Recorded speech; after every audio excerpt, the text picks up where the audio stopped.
At sabi sa salita ng ating Panginoon, mga kapatid, sa Deuteronomy 31 verse 6, hallelujah, kayo ay magpakalakas at magpakatapang, huwag kayong matakot ng mga libot sa kanila, sapagkat ang Panginoon mong Diyos ay siyang yumayaong kasama mo. Hallelujah. Hindi ka niya iiwan, ni pabayaan ka niya. Amen. Praise God. At sabihin niyo sa iyong mga katabi na kailan ka iniwan ng Diyos. Hallelujah. Malaya na po kayo makaupo. Verse na ito, mga kapatid, palagi po ito nating naririnig. Ito po ay isang paalala sa atin sa araw-araw, mga kapatid. Amen.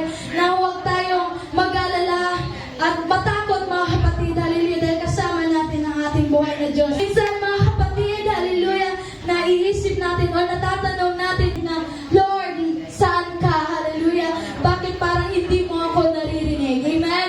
Minsan natatanong natin, mga kapatid, iniwan na ba tayo ng Diyos? Hallelujah. Iniwan mo na ba ako? You're praying for healing, mga kapatid, pero wala pa rin pagbabago. Hallelujah. Maybe you're asking God for direction, pero wala pa rin malinaw na sagot. Hallelujah. Amen. Or maybe you're carrying a burden, but no one else know. Hallelujah. Wala pong nakakala, mga kapatid, kung ano yung pinagdadaanan natin sa araw-araw. And you feel na tayo ay nag-iisa. Amen. Praise God. Lahat ba tayo, mga kapatid, naisip ba natin na nag-iisa lang tayo?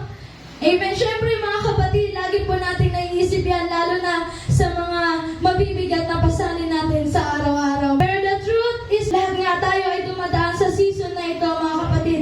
But even the strongest Christian, mga kapatid, ay nakakaramdam at nakakaranas ng ganitong sitwasyon. Na-experience din natin na God is silent, mga kapatid, no? But here's the good news, hindi po kailanman absent sa buhay natin ang ating buhay na Diyos. Minsan gusto natin, mga kapatid, sagutin agad ng ating Diyos ang ating mga prayers. Gusto natin instant answer, mga kapatid, instant miracle, hallelujah, or instant breakthrough. Ang Diyos ay hindi kailanman nahuhuli. Amen? He is always on time. May mga pagkakataon din ang sagot ay wait lang. At minsan naman, no, meron pang plano ang Diyos, mga kapatid, na better kaysa sa plano natin. Amen?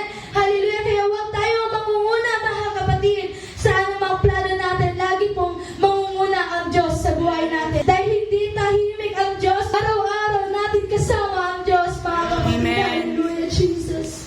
Jesus is working in our heart.